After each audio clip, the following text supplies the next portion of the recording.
season-opening Sooner basketball. And that means the regular season debut of Trae Young. Here comes T.Y. Oh, Trae Young is a show in and of himself. He's must-see TV. I think mental fatigue is set in. He's allowed missing some shots to really affect his performance. The guy was a sensation last year. Some said would be slipping. He said it was up to him to change that narrative. The longer that shot doesn't fall, you wonder about the pressure he starts to feel. But Trae Young's just got to do what he does.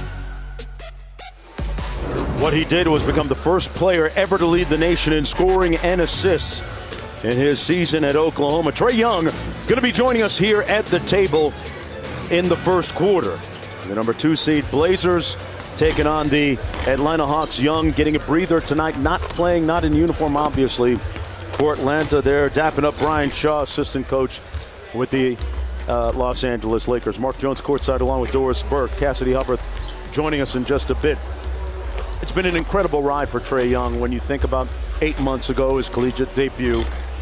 Also, going back to Salt Lake City, Utah, his initial summer league play elicited a lot of overreaction. His shooting struggles seemed to be monumental at the time. 3 for 16 a couple of nights in a row. Right. But in the last 3 games, he scored, in 3 of the last 4 actually, Doris, he's had 20 or more points, and he's gotten into a much better flow. He shook the weight of that poor performance off his shoulders, started to relax and settle in a little bit, and saved his best for what was perhaps his last summer league game. Here is his game by game here in Las Vegas. So outside of the Portland game on the 8th, he's really done a good job, Mark. To me, it feels like he got that double-digit assist game, and he settled in, and he was absolutely dynamite last game when they were down 27 points, and he affected every single one of the last 7 baskets. He assisted on 5 straight. That one in a full court situation puts it on a string. How about the quick catch and deliver underneath? This one's the playmaking. This is the one that excites their coaching staff and front office. Absorb the double team, and in all that sea of bodies, he's able to make the play. And then, yes, sir, he can do a thing or two with the ball in his hands. Nice and simple. Back-to-back buckets. Last 5 minutes of this game, look what he does, Mark. Yeah, he was phenomenal in the second half. Had 16 points in the second half of that contest and brought the Hawks back from the brink of defeat against the Indiana Pacers last night right here in Thomas and Mack. Let's talk about the Portland Trail Blazers right now. They have a collection of guys when you go down the list. Baldwin, Layman, a bunch of guys, Zach Collins, who have been in the real fire with the Portland Trail Blazers during the regular season. But we're going to focus in on Gary Trent Jr., maybe arguably the best 3-point shooter in the ACC last year. Right, well, that was his specialty. He played with a wealth of ability in a pick-and-roll situation, nice efficient dribble. Now you walk into a catch-and-shoot 3. Okay, now I'm in a one-on-one situation. Can I beat my guy, put it up soft? The answer is yes, but this is what the Summer League has been about for the 3-0 Portland Trail Blazers, balance. Jake Layman has been absolutely dynamite, as has Wade Baldwin.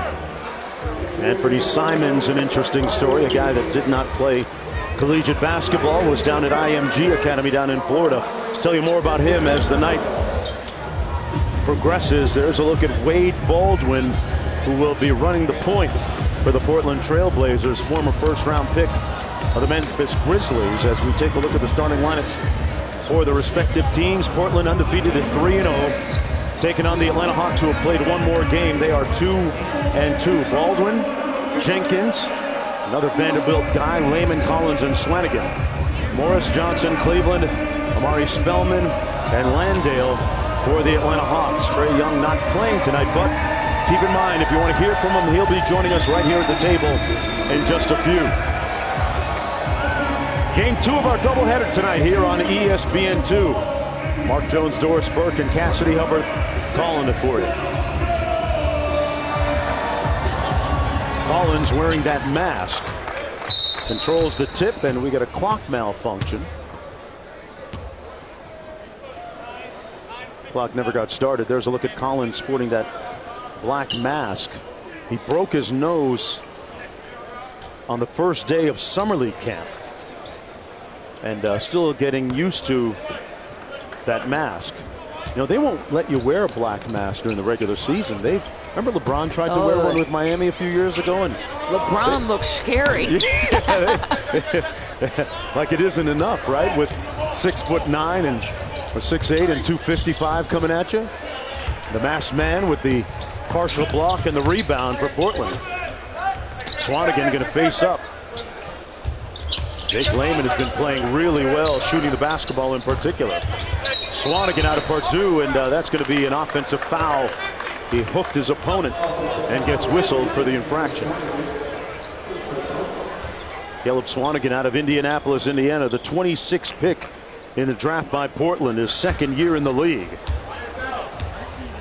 Started all 3 games in Vegas, dishing out 5 assists with 8 rebounds in each.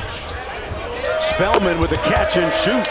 Now they love that about him. Remember, 43% three-point shooter at Villanova in that nice spaced out offense with Jay Wright. Big East freshman of the year last season, started 39 of those 40 games they played.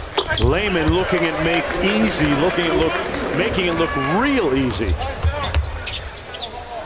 Layman going into his 3rd year for Portland. Pivotal point of his career. Spellman got to the bucket. Swanigan with the rebound and brings it up himself. Jenkins off the curl.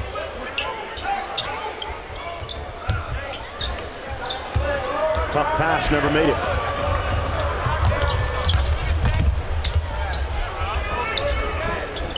Cleveland got it in the paint, lost the handle.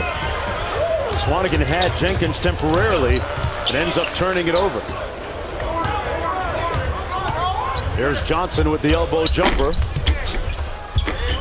And nice tip by Spellman underneath. You can see he's 6'9", 253, but boy, he moves so well, Mark. They love the championship pedigree and his passion. You said 6'9". That surprised me. Yeah, he is. Incredibly mobile. Collins facing up. Zach Collins, the 10th pick in the draft last year. Out of Gonzaga.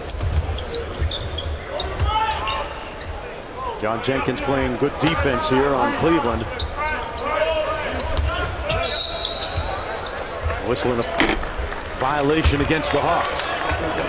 An offensive foul.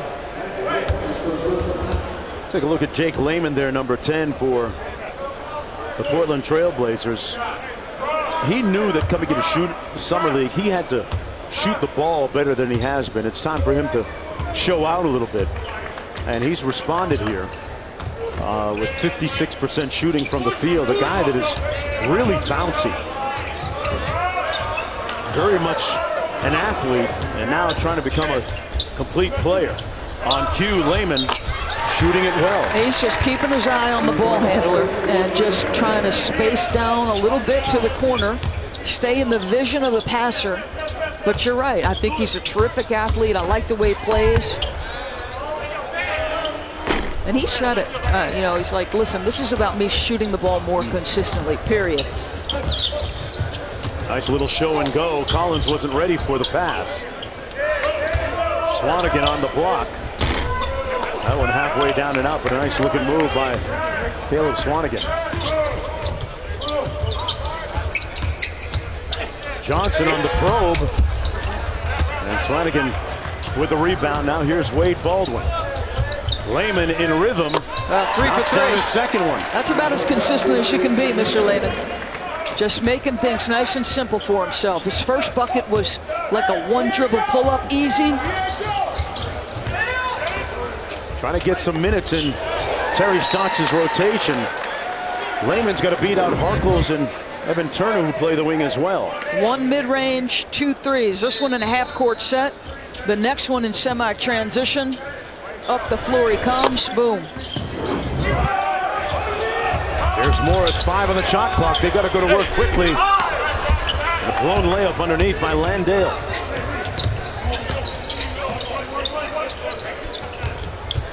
Collins on the baseline. Nice looking move. And he drills it. I like his game too now. He's got size, shooting ability, good feel for it.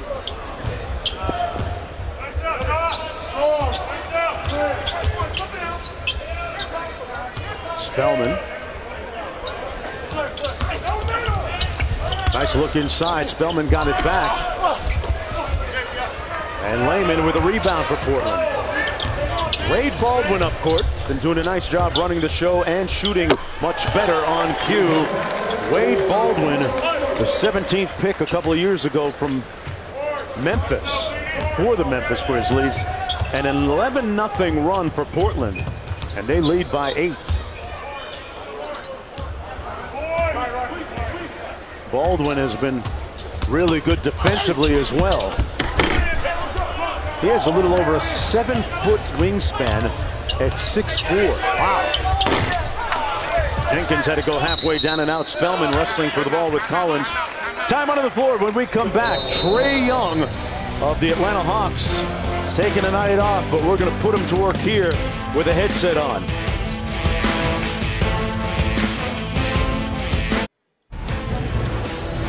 Welcome back, everyone, to the MGM Resorts NBA Summer League from Las Vegas. The Atlanta Hawks taking on the Portland Trailblazers, trailing by 8 right now, and they could use a little scoring punch right now, but the scoring punch is sitting between Doris Burke and I. Trae, thanks a lot for joining us, and tell us about your Summer League so far, from the time that we saw you play your first Summer League game in Utah and struggling a little bit with your shot to where you are right now.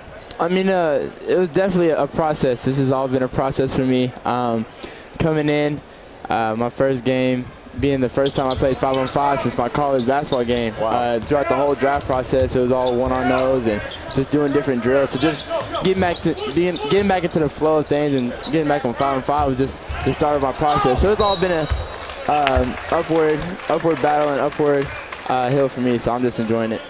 8 months ago today, you played your first college basketball game remarkably, and feels to me as an outsider you've had so many ups and some downs. Yeah. How have you tried to navigate all that? And now, especially as you move to the NBA, you'll have to continue to navigate it. Well, it's, like I said before, it's all been a process. It's something that I've had to learn. I'm 19 years old, and just trying to learn as much as I can from the people and the resources that I have.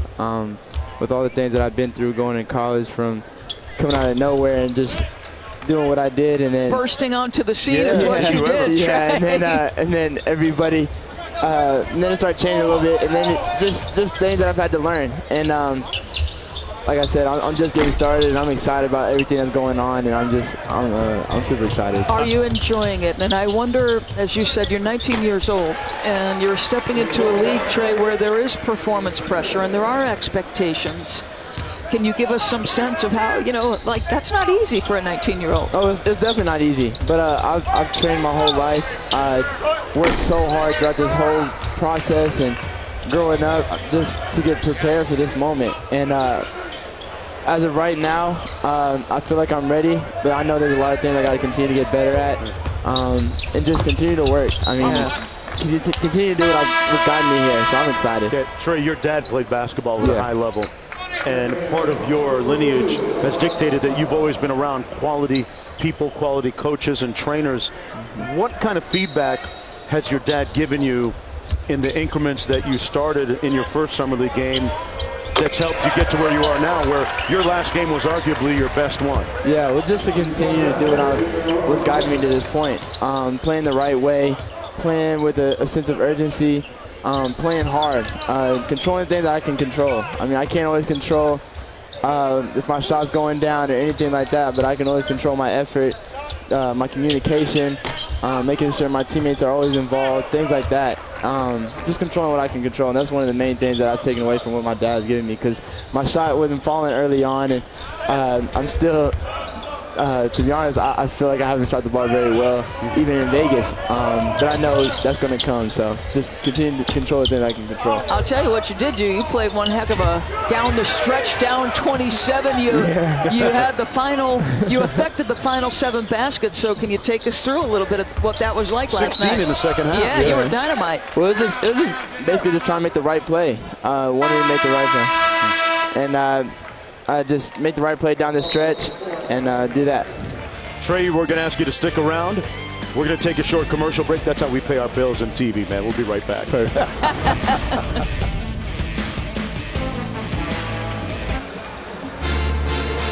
Here's how it went down last night with Trae Young in the final moments against the Pacers. Trae, take us through what you were doing here and how it worked out well for you. Well, just always keeping my eyes up.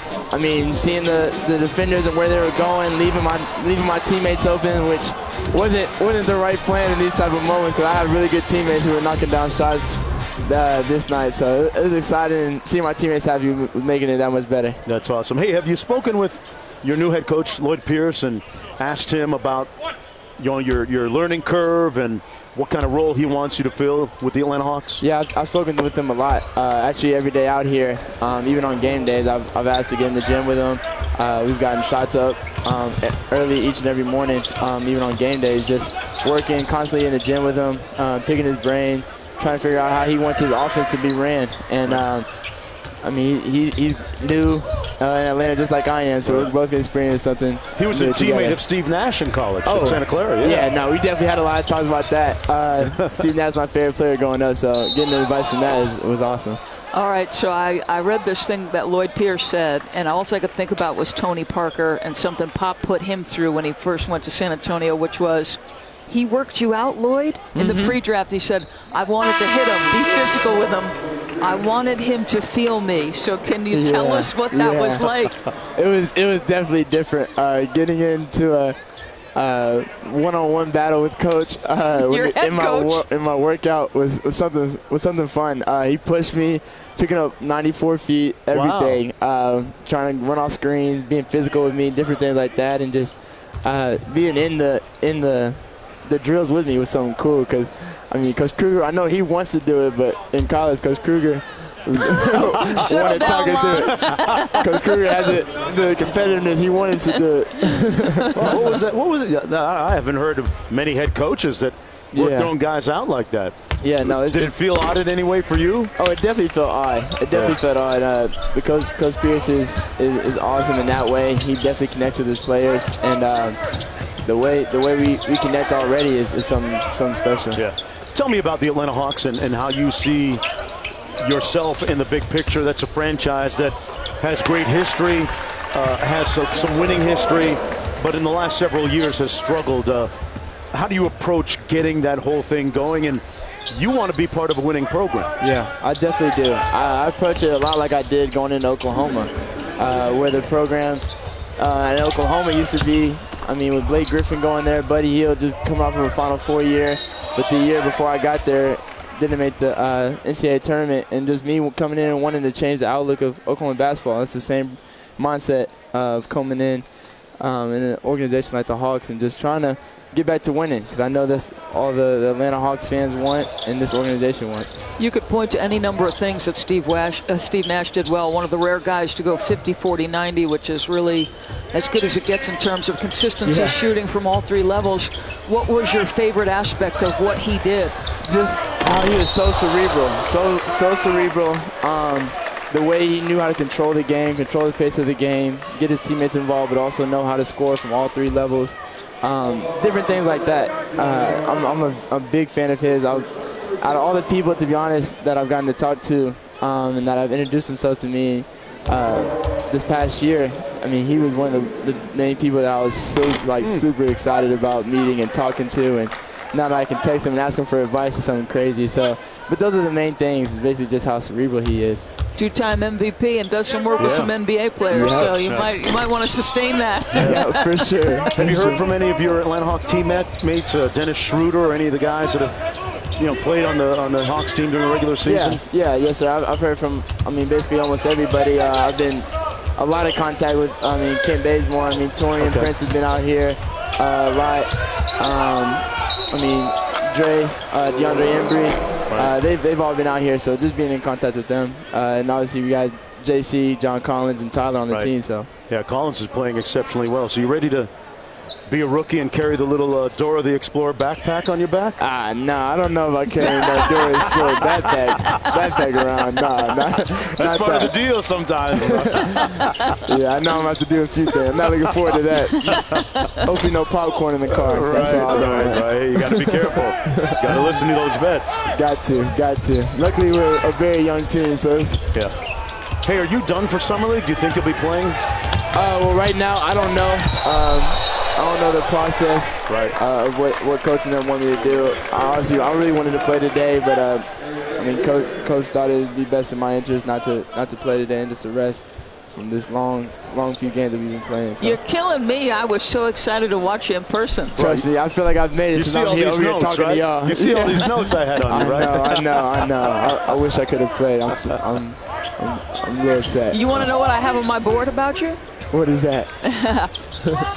So this is just some evaluations from some of your guys. Like Lloyd said, I evaluate Trae on his ability to create separation, whether he's using it in the pick and roll, orchestrating our offense, is he getting separation? So like all good stuff down here, I promise you. Oh, okay. That's nice. I like that.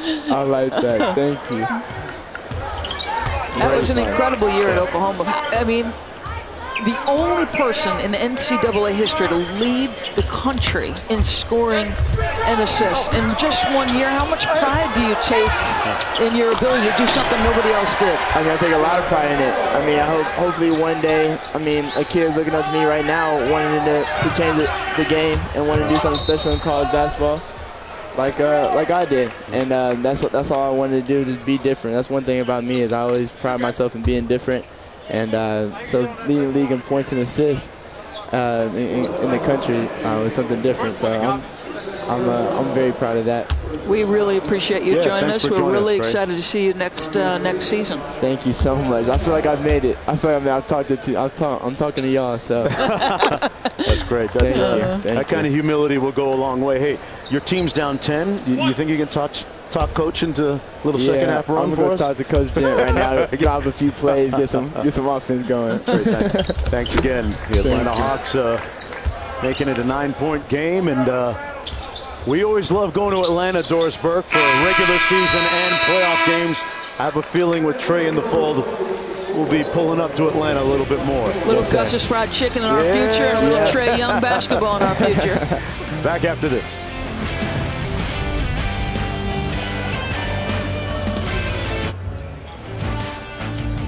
Welcome back, everyone, to the MGM Resorts NBA Summer League. Started the second quarter with the Portland Trail Blazers leading the Atlanta Hawks. Mark Jones alongside Doris Burke, general manager of the Portland Trail Blazers.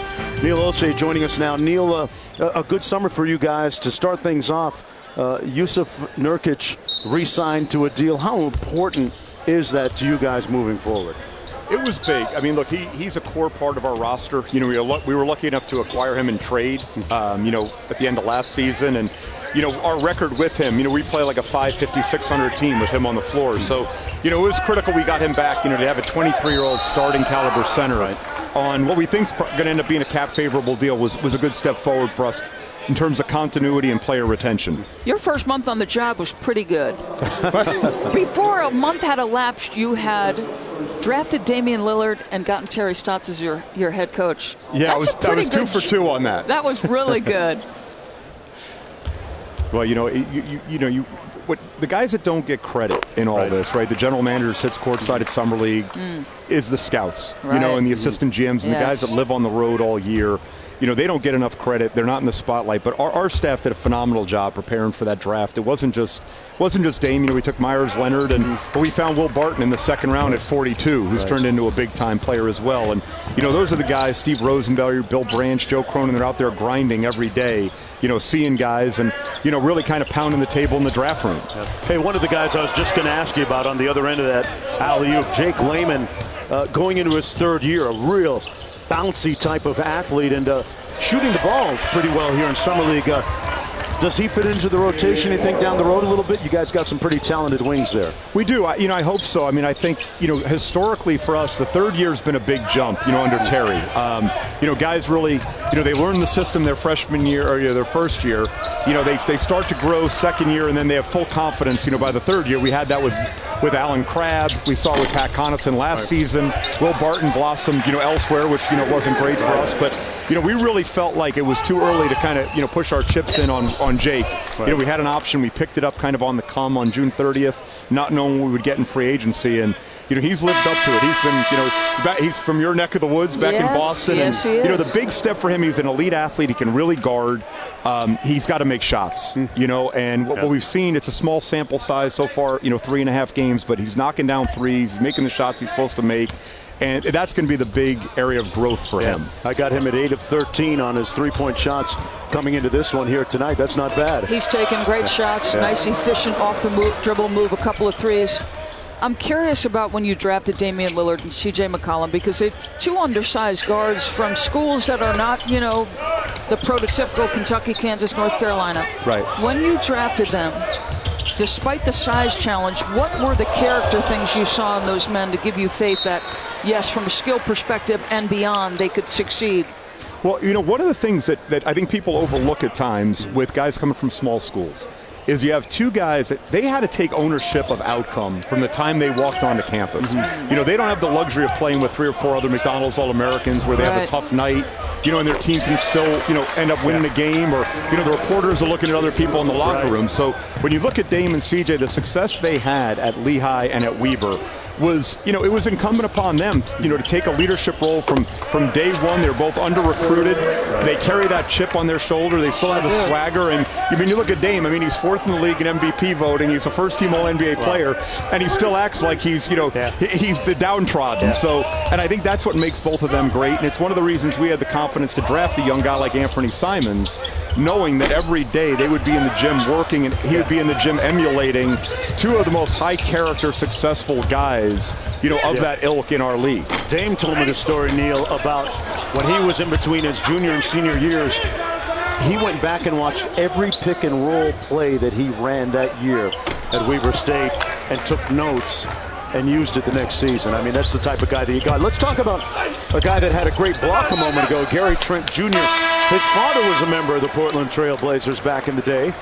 And so far, the guy that was the leading three-point shooter in the ACC is looking pretty good for you guys. He is. You know, we were really excited. You know, we had them 1 and 2 on our board. You know, Anthony was a little bit higher, but, you know, we put a lot of resources in. We're very lucky to have Paul Allen.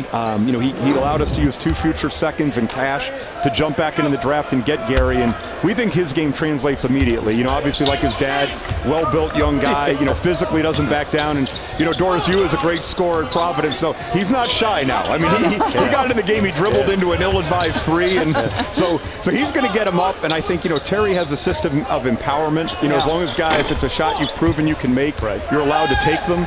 And we think Gary's going to really, you know, grow into that role that's been kind of vacated the last couple of years by guys like Alan Crabb and Pat Connaughton. And the second round, Neil, seems to be, over the last several years, evolving into something more than just, it's not a throw anymore. Guys are getting good, guaranteed deals in the second round, too. And teams like yourself buying into the second round, right? We are, and I think, look, and I think, you know, right now we are going to have to address it at some point, because, you know, when you do your job well in the second round and you find really good players, they come up for free agency really quickly. Yes, they do.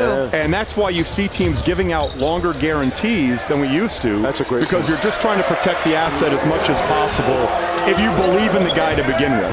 Right. But your scouting department has got to be great. All right, here's a guy that I love, and I'm curious what the organization's mandate to him in the offseason was. That's Zach Collins. Yeah. Well, you know, look, I think you see, Doris, you know, physically he's gotten much stronger. No doubt. Look, defensively he has elite instincts. You know, he can block shots. He moves his feet. He reminded me of a young Rasheed Wallace. You know, his ability to step out, switch pick and rolls. He could block shots.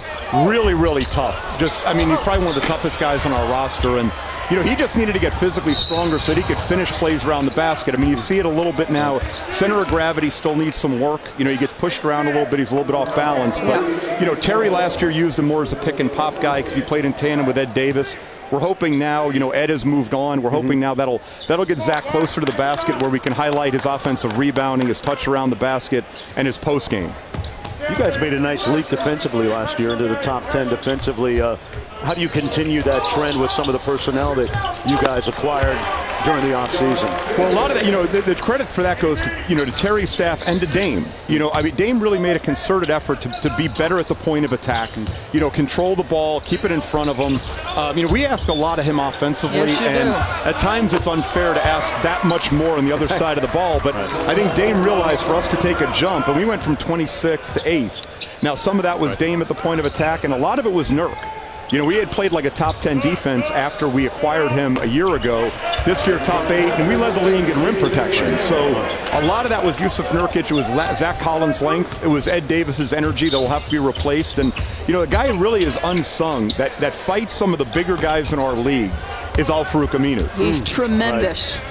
He's a guy that I yell at the writers all the time. He doesn't get enough love as an all-defensive team member, and this is a guy that guards everybody from Karl Anthony Towns to Draymond Green to Kevin Durant. Yeah, so Neil, thanks a lot for joining us. I have 1,000 more questions for him, but we're going to let you go. All right, thanks so much. We'll wear you out. Go Friars. Yeah. Back after this.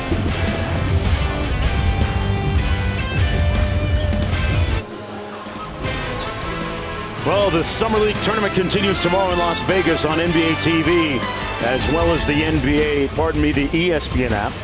We'll have a full slate of games for you at 4:30 and 6:30, 8:30 and 10:30. Mark Jones, Doris Burke, and Cassidy Hubbard, joined moments ago by General Manager of the Portland Trailblazers, Neil Olshey. I wanted to ask him one, you know, in the age of dominance of the Golden State Warriors, just didn't have time. In the age of dominance, you know, how do you try to shape the roster, and how do you think about long term? And then the other part is, in that kind of market, right? How do you try to sustain success? Right, great question. Interesting concept when you think about you can't build a team like Golden State because no one is going to out Golden State. No one will out. Listen, I saw Rob Pelinka's comments. Yeah, yep. And I 100% agree. But one thing I said on SportsCenter, Mark, is I would caution you that Golden State has no plans to stay static. And you and I talked to Steve Kerr. There's a lot of conversation down the stretch of the season that Golden State wanted to play differently somehow next year. Yeah, they're evolving. And we asked Steve, if you're going to tweak it, is there a way to sort of stay true to how you want to play the game and incorporate the vast skills of DeMarcus Cousins whenever they become available to you? And that's a fascinating supposition to me. Because if you think about Golden State, aside from a couple of players like Sean Livingston, when they play through the post, Sean, they'll let post up. Everybody else are looking to get those cross cuts. They're looking for action off the post, not to score. You've got a devastating low post game has moved with DeMarcus Cousins whenever he gets healthy. How do they incorporate all that skill? One thing about Steve Kerr and that staff, Mike Brown as associate head coach, they are continually evolving. They will not be the same the next time we see them. Trying to stay one step ahead. You know, people scoffed when the management and ownership said they were light years ahead. Well, you got to ask who's laughing now. Winning 3 of the last 4 championships and signing another All-Star, they can potentially start 5 when DeMarcus Cousins gets healthy. And the fans are everywhere. That's a nice move by Antonius Cleveland right there.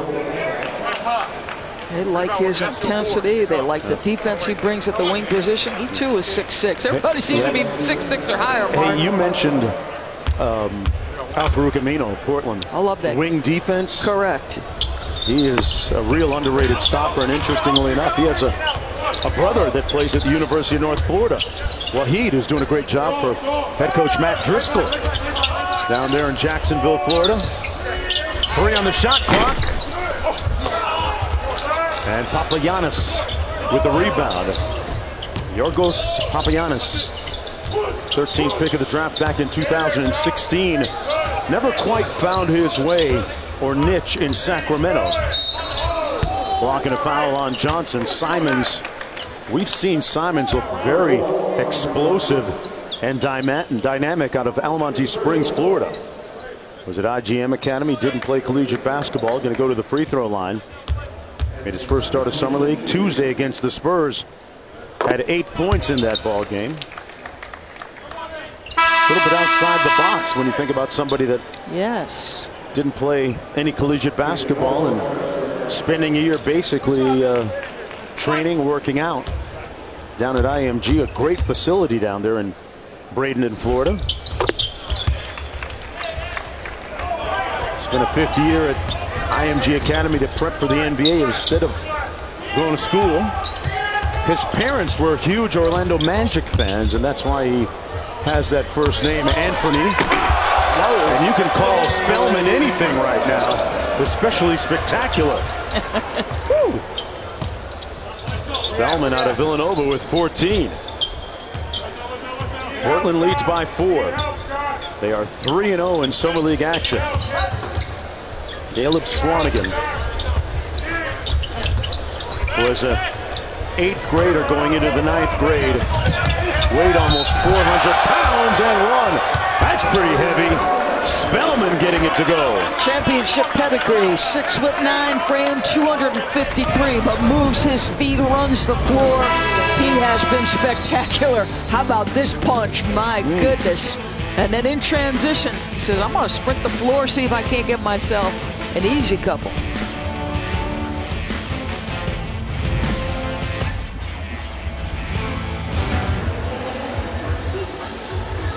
The WNBA is in full swing, folks. Don't miss a minute of the action. Catch it live by getting your tickets today at WNBA.com/tickets. And the Las Vegas Aces trying to mount a charge right now in 9th place.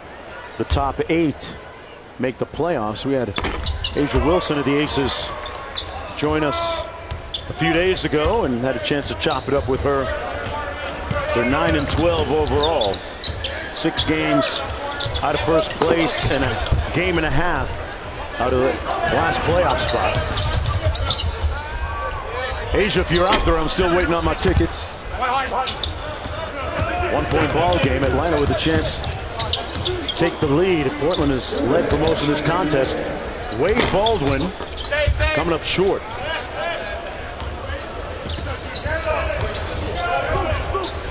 Baldwin not a guy that lacks for confidence.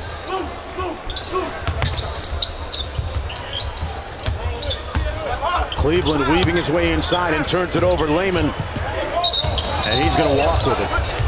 Well, Damian Lillard had something to say about how hard and how good the play is in the WNBA recently.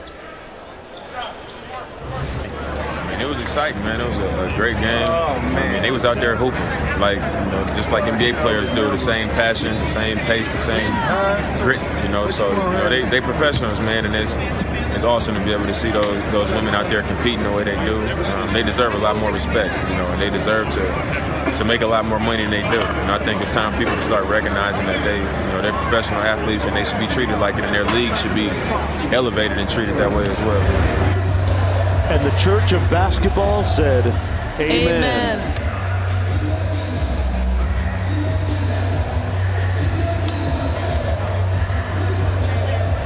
Atlanta Hawks with possession and a chance to take the lead here. Tournament play away in earnest here in Las Vegas. Portland leading by 1, 39-38. Mark Jones alongside Doris Burke and Cassidy Hubbard here at the Thompson Mack Center. Second game of our doubleheader. First one saw the Los Angeles Lakers defeat the Los Angeles Clippers. Here's Simons out of IMG Academy, getting downhill. Showed good bounce and finishability. He showed bounce, finishability, and pace, right? He dictated the outcome of that thing. Baldwin. Layman got all the way to the paint and rammed it home. Jake Layman with 12 points to go along with 4 rebounds. Spellman on the block. Corner 3 is good by Atlanta's Junior Robinson. He gets it off quick, Mark. He put it up soft from the same spot the possession before.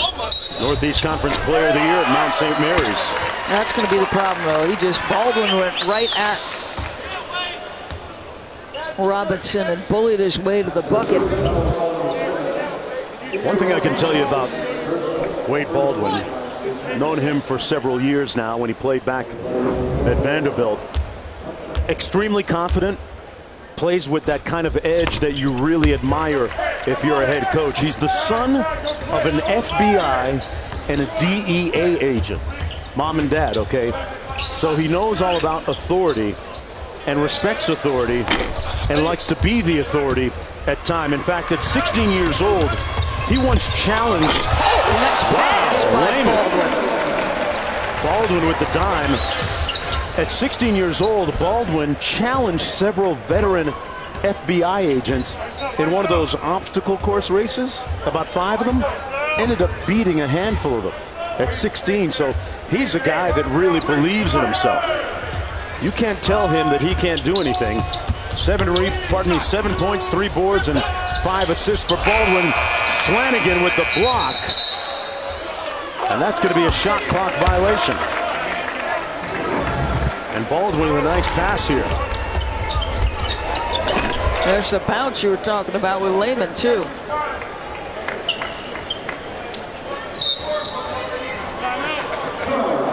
I think our producer, Ian Gruca, likes that. As for Baldwin, mom is an FBI agent, dad with the DEA. You got to play it straight.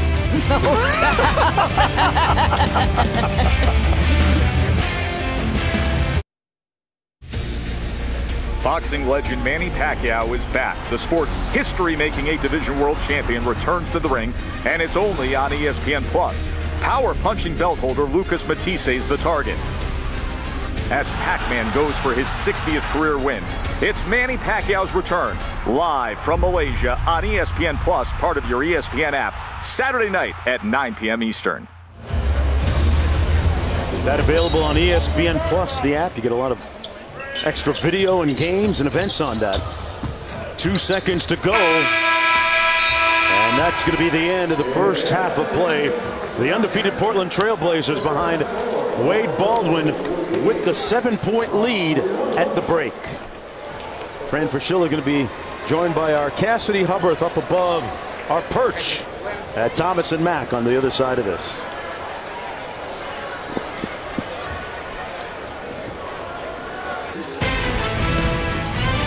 Welcome back, everyone, to the MGM Resorts NBA Summer League. On day 7, tournament play has begun in earnest. It's day 2 of tournament play. The Atlanta Hawks trailing the Portland Trailblazers right now, 48-41. But things looking up for the Atlanta Hawks when you consider Spellman doing a great job in that first half. Had his best summer league game in the previous contest with 13 points, shot 50% from the field, outdoing himself here tonight, Doris. Championship pedigree. Villanova all over Las Vegas right now. Gets things started with a 3. He shot 42% as a redshirt freshman at Villanova. Put it on the deck and attack, and Jake Layman talked about it himself. You mentioned it, Mark. He's a tremendous athlete, but this was his mantra, right? I need to shoot it more consistently. He was 6 for 8. He couldn't have been more efficient. Well, I guess he could have if he made 2 more shots. That's asking a lot, Doris. Can I give him an A? What grade would you give him? Well, I'm feeling bad because you said I'm a tough grader. You don't throw out A's all that frequently. Jenkins almost had the steal. Baldwin hustling back to contest the shot by Johnson, but Johnson made it anyway. Robert Johnson out of Richmond, undrafted as a rookie this past year in the draft.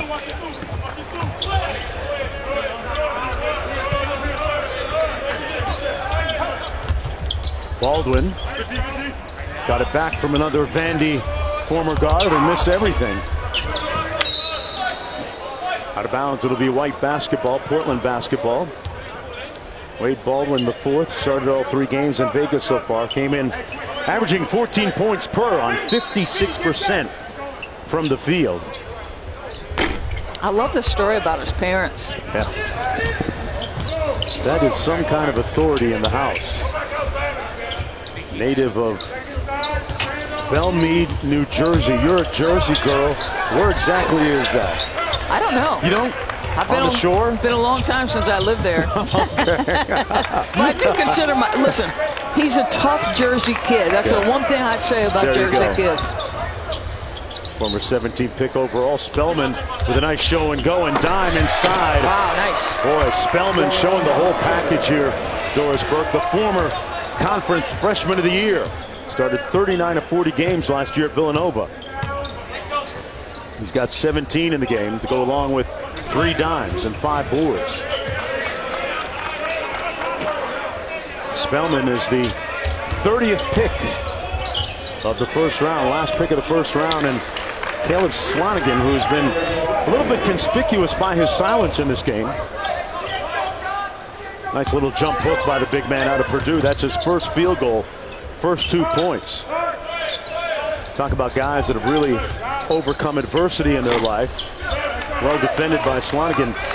He actually attended 4 different middle schools growing up, 9 different elementary schools, at a very unstable home situation, and then got the right people in his life and mentorship, and was able to go from 360 pounds his 8th grade year going into high school, and basketball became a way for him to make something out of life. And he seized the opportunity. Jumper by Johnson is pure. He's ready on the catch. Johnson out of Indiana. Shot 39% from downtown there as Collins missed that one. It's got to be difficult, Doris, with the mask on. No doubt. Didn't affect his ability to defend there, though. Collins comes up with a block. He does look a little bigger through the shoulders than he did last year this time. No doubt, Mark. And this is what Neil O'Shea was talking about, that instinct. Obviously, he's complete mismatch there. He's a little frustrated because he's a better shooter. That one missed badly, and I think that has everything to do with the mask. Talk about guys that had a meteoric rise last year during the NCAA tournament. Not many people were talking about him as a first-round pick or maybe even an NBA pick at all. And then second half of the season, his collegiate arc really was steep, and he took off. Portland leading by 3.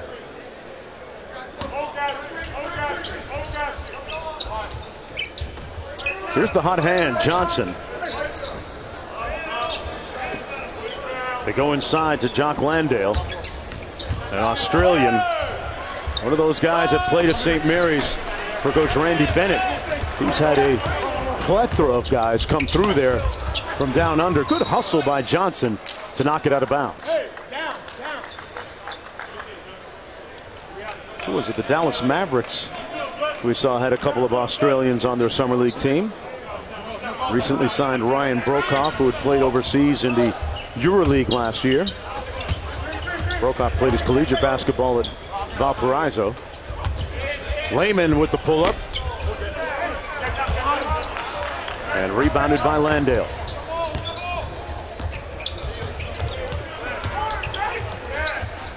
Cleveland thought about it, then fires. There's Swanigan. Layman in rhythm this time. Got it. Man, he can flat shoot it, Mark. 17 points for Jake Layman. It's pretty shot. Good block by Wade Baldwin. Good defense. Now, Jake Layman just getting to your spots. If you're sprinting in transition, your head should be up because you've got to be spotting that shooter. Consistency is what he's looking for. Consistency is what he's giving you.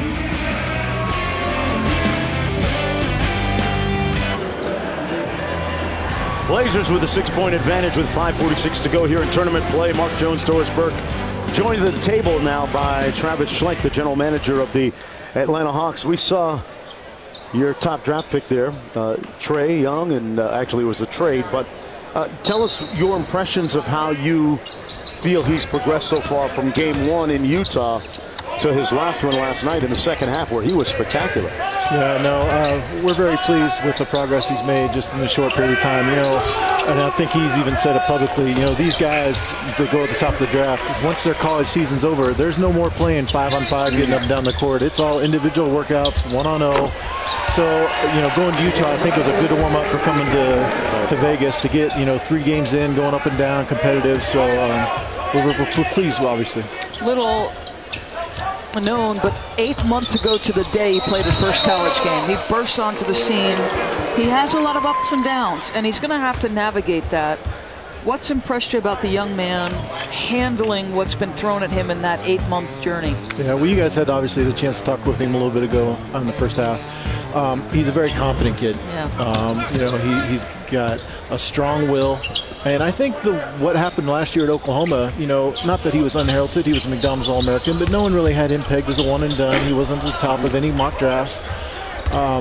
Blew up at the start of the season. The team did extremely well, and then there was so much pressure on him, and then the team started, you know, not being as successful. And he handled all that, and we talked about that through the draft process. And there's going to be a bright light on him because of the draft day trade. But we have a lot of confidence in the young man. How do you see that backcourt in Atlanta? You've got Dennis Schroeder, Trae Young. How do those things fit? How do you predict your backcourt when you look at Trae Young? How does he fix in that mix? You know, when you look at the league today, you have to have guys out there, basketball players, right? Dennis obviously is a great penetrator, very quick, can get in the lane. Trae can do the same thing. So, you know, we envision those guys being able to play together at times. We envision them obviously being able to divide them up and to have them run the show themselves. Lloyd Pierce gets his first opportunity, of course, last year, an assistant with Brett Brown. What appealed to you about Lloyd, and what kind of style do you see him employing? Yeah, Lloyd and I actually worked together 10 years ago in Golden State for a year, so I've known him for a long time. He's a great human being to start with, extremely positive, connects very well with players. You know, what they went through the last 5 years Lloyd was in Philadelphia, I think really gives him a unique perspective on what we're doing. You know, we're building this thing through the draft. We had the 3 first-round draft picks this year. You know, we have the potential to have the 3 first-round draft picks next year. You know, and this year we drafted 2 19-year-olds and 20-year-old. Last year we drafted John Collins, who was 19. So there's a high probability next year that we're going to add 3 more 19-year-olds. So, you know, we need a guy that can connect with these guys on and off the court, and Lloyd fits that bill. It wasn't that long ago, Travis. It seems that the Atlanta Hawks were 60-22, and you guys were in the playoffs, won the East. We'll ask you to stick around a little bit and answer some of these questions that we've got for her. We're going to work you a little bit. No problem. Stick around, folks.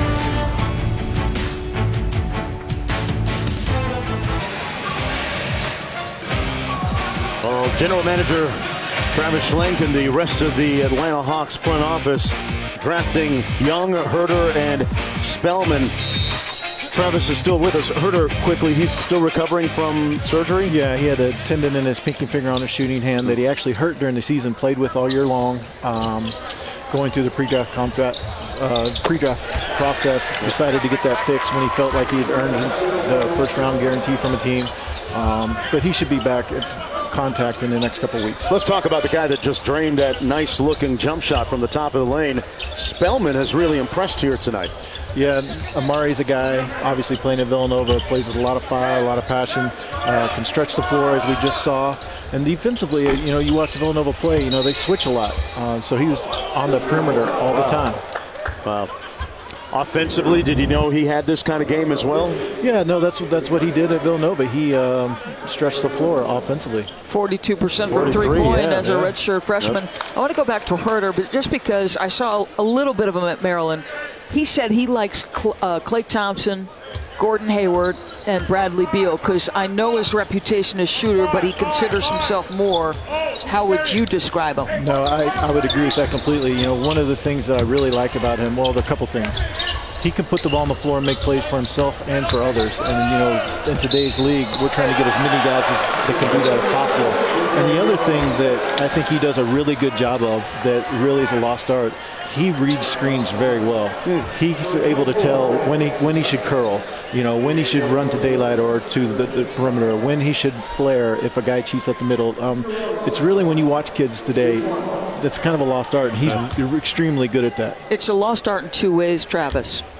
The screener's got to understand the angle and sometimes turn it at the last second, and then that's good to know he's thinking the game as well. So and then that's you got interesting. A guy like Trae who can read that as well as a point guard spotter, which we saw last night with his ability to make plays. So we're excited about the combination. Travis, you guys were 24-58 last year, but LeBron James has left the Eastern Conference and a member of the Los Angeles Lakers now. There's a perception that there's opportunity for everybody across the board. What kind of expectations does this organization, the Atlanta Hawks, have for next season? Well, I mean, we're going to be a young team, as I mentioned. You know, we added 3 19-year-olds and a 20-year-old. John Collins is just going to be 21 this fall. Have you shut him down for summer league? Is he done? Yeah, John's done for the summer league. But we're going to let those guys grow. And, you know, with young guys, it's a process. So what we're going to be looking for next year is just individual growth and then also collective growth of our team. Collins provided some great highlights here in summer league. And is he close to taking that next step in terms of expanding his game offensively? Yeah, you know, what we saw last year from John, you know, he basically played a lot of 5 for us and was a roller. Just his ability, he's got a really soft touch inside, obviously extremely bouncy off the floor. So you saw a lot of finishes. But then towards the end of the season, what we saw is him starting to shoot corner threes. And I think he ended up 33, 34% from 3 on the year. And now in Summer League, what we're starting to see is him picking and popping and starting to shoot threes from beyond the break. So he's extending his range, and he's got a really good touch, good rotation on the ball. So we feel like he's got a good chance to be, you know, the stretch 4, but still have the ability to stretch the 4 vertically going to the rim. You know, you were talking earlier about the number of picks you could have next year. I think obviously part of that comes with the Trae Young selection. You pick up a pick. Yep. I know it's never too early. What is the expectation for what next year's draft is going to be like, a general sense? Yeah, I think obviously with this draft, what we saw is a lot of big guys go up top, right? Right, There's a lot of centers. Next year, you project out and looking at it, it's a lot more wing players. You know, a lot more of your 6'7", 6'8" guys that play on the perimeter, handle the ball. So, you know, obviously we'll see how the college season goes. There'll always be another Trae, a guy that comes out of nowhere that goes up to the top. But that's kind of what it looks like right now. Travis, thanks a lot for joining us, and good luck moving forward. No problem. Thanks for having me, guys. Yeah, we very much appreciate it, Travis. No Thank Travis you. Schlenk, the general manager of the Atlanta Hawks. Atlanta trying to move on here, playing their 5th game of Summer League action, and right now trailing by 10 against the Portland Trail Blazers. The winner moves on. The loser will play one more consolation round game. Archie Goodwin missing that spin shot underneath. I've lost touch with college basketball. I wanted to know what was coming because they're going to have, as he says, several picks. Interesting. And Doris, you know, I'm curious to see how a potential Trae Young, Dennis Schroeder backcourt looks, as Gary Trent Jr. calmly knocks down the 3. You know, Schlenk didn't seem to think it was a problem with their size. Well, because I think you can look at certain teams, like the same question I just asked Neil O'Shea, which was, you confidently drafted Damian Lillard and C.J. McCollum, both somewhat considered undersized guards, but so skilled that... Right. Offsets any kind of size concerns. Baldwin, nice hit ahead to Goodwin. And Archie Goodwin out of Kentucky bangs it home. 15-point lead, under a minute to go here in the 3rd quarter. The winner of this game moves on. Portland Trail Blazers undefeated right now. Portland lost last year to the Lakers in championship round play. Lakers went on to win the Summer League title. Archie Goodwin brings it up court for Portland. About a 3-second difference between the shot clock and game clock. Goodwin with the mismatch on Spellman. Spellman moved his feet well. Layman, little floater on the baseline. 2 seconds to go. It'll count. Got it! Trent on target.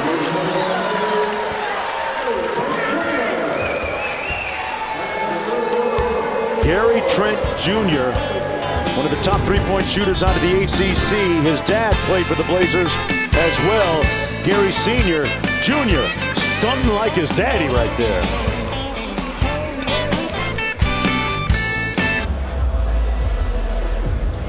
Gary Trent Jr. a minute ago hitting the 3 ball for the Blazers, making it 73-57. Showed you why he's one of the top 3-point shooters coming out of this draft class. And interestingly enough, last night I had a chance to chop it up with his dad, Gary Trent Sr. Get this, Doris Burke. Senior told me, as Goodwin goes up for the lob, Senior told me that he found it really quirky that his son is playing against Carmelo and LeBron who are on their way out.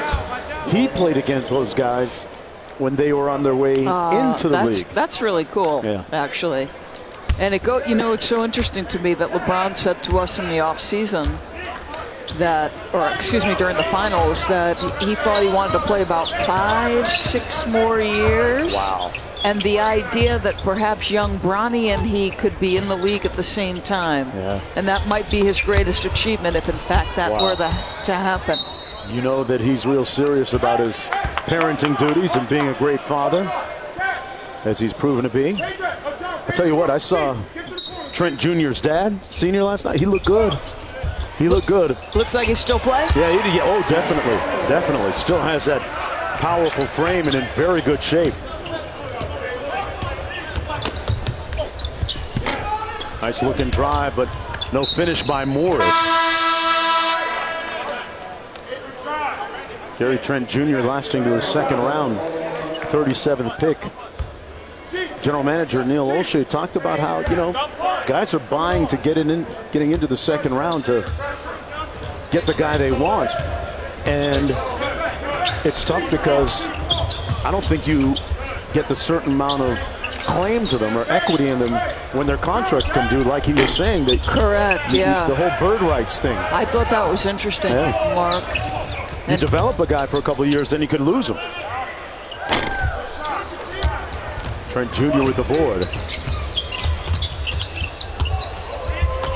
Hopping to the bucket, and that's going to be one hop too many. Well, the Las Vegas Summer Tournament continues tomorrow in Las Vegas on ESPNU and the ESPN app. Brooklyn, Indiana, Washington, Dallas, Minnesota, Denver, and Sacramento, Golden State. Speaking of second-round picks, Kostas Antetokounmpo, Greek Freak's brother, younger brother, was the last pick of the second round. Another guy who was the last pick of the second round said whoever gets drafted last tonight, he said this on draft night, said hit me up, text me, I'll give you the secret formula. That's what Isaiah Thomas texted. He was the last pick of the second round several years ago. And wouldn't you know that Kostas actually did hit him up and try and pick his brain a little bit. Well, he has the How formula. to make it. Yeah, certainly does. He made it. That's a top 5 finisher in the MVP a couple of years ago, right? Sure was. And Isaiah Thomas, up until recently, looking for a team, and Cassidy has more. Yeah, I'm here with our senior NBA insider, Adrian Wojnarowski, and you just broke some news regarding Isaiah Thomas. What more can you tell us? 1 year, $2 million deal with the Denver Nuggets. He'll be the backup point guard. Mike Malone, the Nuggets coach, coached him in Sacramento. They've talked this week. Tim Connolly, their vice president of basketball operations, met with Isaiah along with Malone, and then they've been talking, texting. He needs an opportunity to show he can get healthy again and maybe get back out on the free agent market next year. But this is a tremendous opportunity with a team that expects to be in the playoffs this year. I texted with Isaiah tonight. He's excited for the chance to play for Malone again and play for a team that's a playoff contender in the West. You have been non-stop for, well, really all season. What is Summer League like for you, Woj? A great place to see everybody in one place, players, coaches, executives, agents. It's really the only place all year where everybody's in one place. So for me, it makes it, it's a great week. And lastly, who are some of the other big names that we're still waiting on to hear news about? Well, Jabari Parker, restricted free agent. Milwaukee's got a decision to make tomorrow about whether they want to keep him as a restricted free agent. They could withdraw his qualifying offer. He could become unrestricted. They haven't made a decision on that yet, but there's still a lot of interest out there in Parker. Still a young player, number 2 overall pick. Where he ends up, that'll be an interesting process. Guy's the best in the business, and make sure you're keeping track of his Twitter feed. He's lapping people, Cassidy. He's absolutely lapping people. Hey, what about Isaiah Thomas? It has been a rather indecorous last couple of years for him when you consider the fact that he, in his own words, was ready to back up the Brinks truck as a member of the Boston Celtics and suffered that hip injury, subsequently traded to Cleveland, subsequently traded to Los Angeles, hits free agency, when at one point he was looking for a much larger and significant payday, a one-year, $2 million deal. Well, let's be real. They liked what he brought in Los Angeles. Okay, so now he's got a second opportunity again. You know anything about Isaiah Thomas? Yep. Here are his numbers from last season. 26, almost 27 minutes, 15 points. Obviously, he'd tell you he wants to get the efficiency up in both the 2- and 3-point field goals. But I think that can happen, Mark. He's competitive, he's tough, he's unafraid in big moments. And I just want to see him healthy, because that run he had in Boston, he was one of the most electric players in the playoffs. I wouldn't bet against him. Nope. This conversation began with him being the 60th pick, the last pick of the second round. So he's climbed a lot of mountains before and succeeded. And you know, people talk about loyalty in sports. 82-59 now, Portland leading. People always fans seem to side with management and teams. But consider Isaiah Thomas played less than 24 hours after the death of his sister, put it on the line for the Celtics, and still traded. Correct. And I like that LeBron James has been at the forefront of players taking control of their own destiny. They've earned the right to take control of their own destiny. It's a business, but it goes both ways. That's exactly right. Under 6 minutes to go. Simons draws the foul. Time out of the floor. Blazers in control.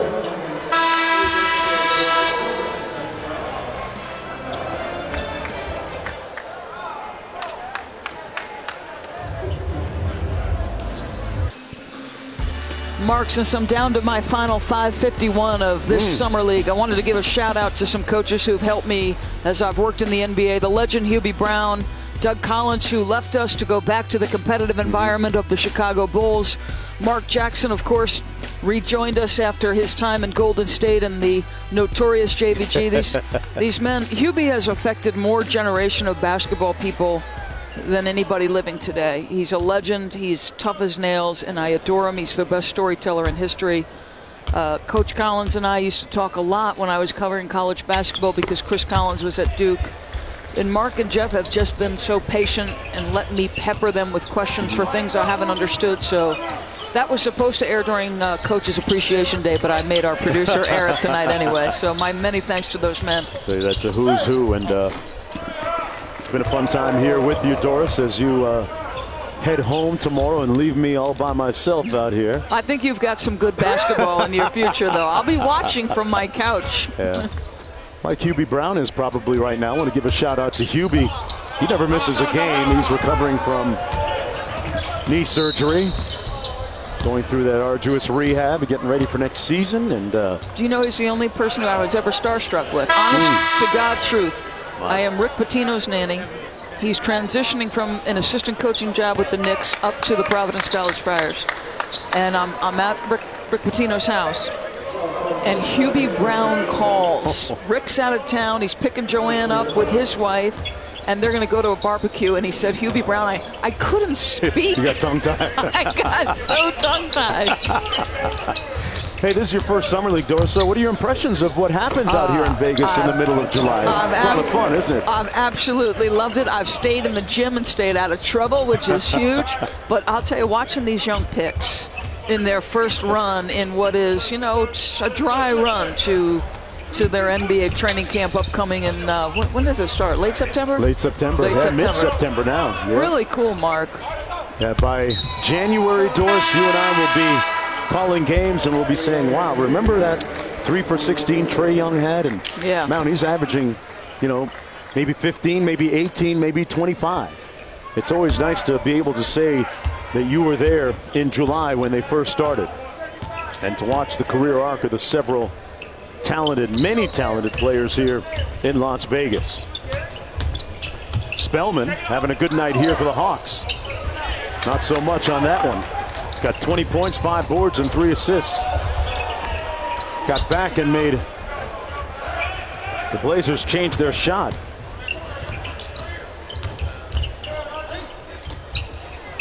Nice pass by Trent Jr. Simons with the hammer. Case of maybe too little too late, though, for the Hawks. Trailing by 26 points.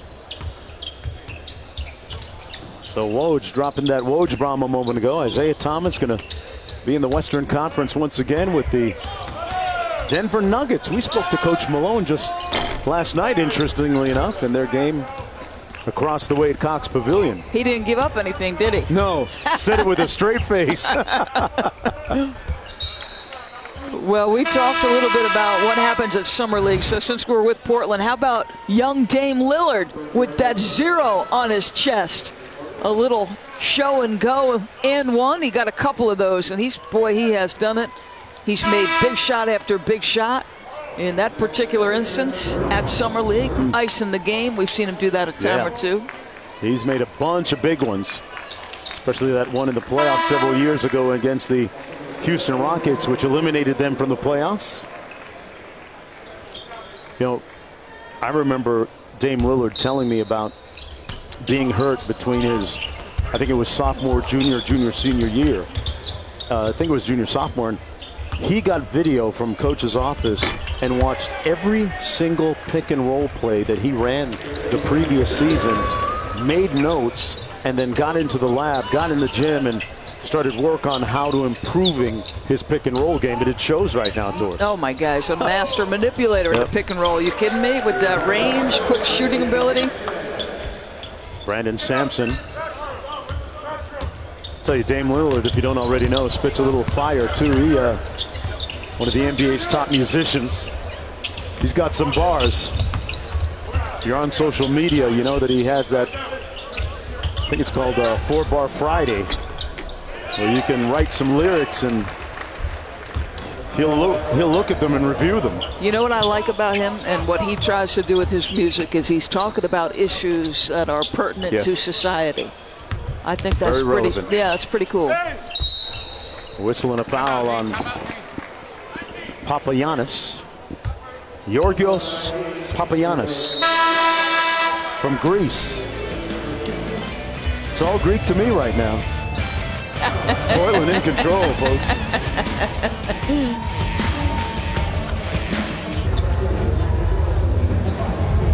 (90-66). Portland in control. A little under 2.5 minutes to go on day 2 of tournament play. Mark Jones chopping it up, but Doris Burke for the last time here. Summer League as Doris heads home. Cassidy Hubbarth also courtside. You see the news breaking it on the bottom there. The ticker, Adrian Wojnarowski. How about Kyle Kuzma right away sees the news that says, appreciate my bro at Isaiah Thomas. Learned a lot in a short period of time. Can't wait till you switch on me in the post this year. So the good vibe lasted like 2 sentences, right? That's great. It's all good between those guys. Jake Layman leading the way with 20 points on 8 of 13 from the field. And more importantly, 4 of 5 from deep for Portland. Papagiannis underneath, and that's going to be an offensive foul, leading with the elbow.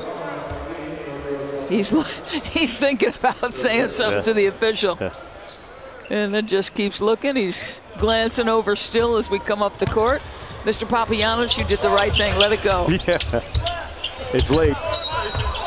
Oh, only he fouled right there. See? Oh, now see? That's the payback.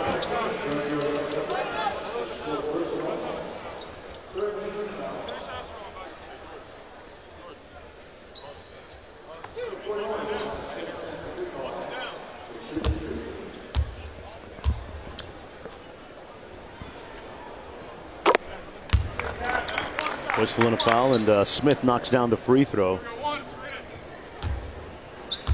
I thought I recognized number 50 under there, under the hoop. Gedimitis Petraitis. A regular season NBA official.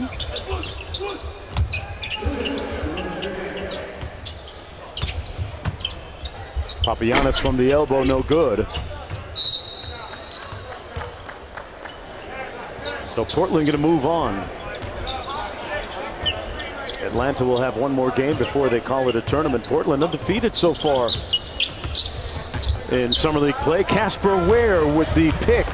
And a great pass to Goodwin. Oh, but a better block at the other end by Kaba. That is nice. You're right. The pass was perfect. He had to lead him the whole way. He's able to corral it, but Kaba says, sir, not tonight. Bubba also participated in 2017 Summer League last year with the Atlanta Hawks. 5 points, 4 rebounds.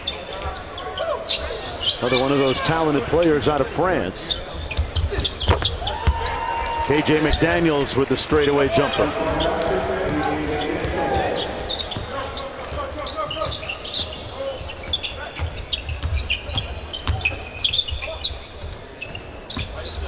Here's Robinson against Ware.